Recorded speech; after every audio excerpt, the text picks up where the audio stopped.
राज्यातील सर्व कांदा उत्पादक शेतकऱ्यांसाठी सर्वात मोठी आनंदाची बातमी. नाफेड आणि एनसीसीएफ कडून आता कांद्याला 1855 रुपयाचा बाजार जाहीर. 10 जून नंतर कांदा होणार 3,000 रुपये. राज्यात 3,000 रुपये प्रति क्विंटलच्या दिशेने राज्यात कांद्याची वाटचाल सुरू. सोलापूरमध्ये सर्वोत्तम दर आजच्या मितीला 2600 रुपये प्रति क्विंटल मिळाला. राज्यामध्ये येत्या काही दिवसामध्ये सोलापूर असेल, अमरावती असेल, नागपूर असेल, संगमेर, अहिल्यानगर असेल, पिंपळगाव, बसवंत असेल, नाशिक असेल, त्याचप्रमाणे लासलगाव असेल, सोलापूर असेल, अमरावती असेल, या सर्व ठिकाणी आता कांद्याच्या दरात वाढणार आहे. कारण का, महत्वाचं म्हणजे आता नाफेडच्या माध्यमातून मोठ्या प्रमाणात खरेदी सुरू झाली आहे. हमी भावाचा जो काही टप्पा आहे तो पार झाल्यामुळे आता कांद्याला मोठ्या प्रमाणात सुरुवात होत आहे. कांदा खरेदी सुरू झालेली आहे. नाफेडने आता नोंदणी कुठे करायची आहे आणि आपला कांदा कसा विकायचा आहे याची सविस्तर व्हिडिओ आपण पुढच्या काही दिवसात बघणार आहोत. त्याआधी कांदा बाजारावर वाढीचे सर्वात महत्त्वाचं कारण म्हणजे राज्यामध्ये नाफेड आणि एनसीसीएफ कडून 1850 रुपयाचा दर जाहीर केला आहे. यामुळे चांगला कांद्याला 10 ते 15 रुपयापासून आता 20 ते 25 रुपये प्रति किलो प्रमाणे बाजारभावाचे दर मिळायला सुरुवात झाली आहे. शेतकऱ्यांसाठी ही सर्वात मोठी आनंदाची बातमी आहे. खरीपातील जी महत्त्वाची पिके आहे याच्यामध्ये कांद्याचा मोठा प्रमाणात समावेश होत असतो. खरीप आणि रब्बीमध्ये शेतकऱ्यांना कांद्याला जर चांगला बाजारभाव मिळाला तर शेतकऱ्यांचं आर्थिक गणित सुधारत असतं.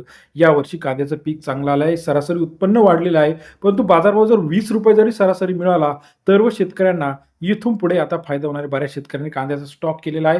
सध्याचा दराचा विचार जर केला तर सरासरी दर 10 ते 20-22 रुपयापर्यंत कांद्याचा दर आपल्याला पाहायला मिळतो आहे.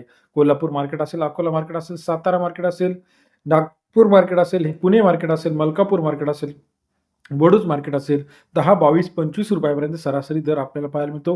आवक जास्त आहे अशी लासलगाव, पिंपळगाव, बसवंत, सोलापूर, अहिल्यानगर, संगमेर, पारनेर मार्केट 15 ते 25 रुपयापर्यंत उच्चतम दर गेलेला आहे. मग आता ही 2 ते 3 कारणे महत्त्वाची आहे 10 जून नंतर बाजारभाव वाढीची.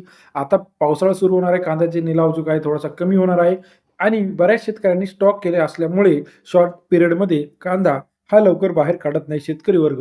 मग बाजारभाव वाढण्याच्या दृष्टीने कांदा बऱ्याच दिवस स्टॉक केला जातो. मग कांदा कधी वाढणार हे पण आता बघण्याचं गरजेचं. त्यातल्या त्यात यावर्षी दुष्काळाचं वातावरण सर्वीकडे जाहीर केलेलं आहे. त्यामुळे पुढच्या दिवसात कांद्याला 100% लाल कांदा, उन्हाळ कांद्याला बाजारभाव असण्याची शक्यता नाकारता येणार नाही. आपल्याला याविषयीचं मत काय वाटतं? कांदा बाजाराची सविस्तर अपडेट रोजच्या रोज चॅनलच्या माध्यमातून बघण्यासाठी चॅनलला लाईक, सबस्क्राईब आणि शेअर करायला मात्र विसरू नका. येत्या काही दिवसामध्ये कांद्याचे दर, निर्यात असेल, त्याचप्रमाणे लागवड कमी, पाऊस या सर्व घटकावरती कांद्याचे दर अवलंबून असणार आहे. आपल्याला याविषयीचं मत काय वाटतं? आपलं सविस्तर विश्लेषण आपणास कसे वाटले कमेंट करून कळवा. कांदा बाजाराची सविस्तर अपडेट रोजच्या रोज आपण चॅनलच्या माध्यमातून देत असतो.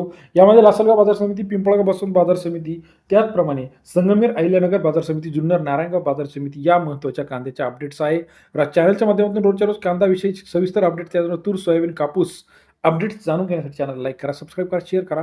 धन्यवाद मित्रांनो, आपण दिलेल्या प्रतिसादाबद्दल.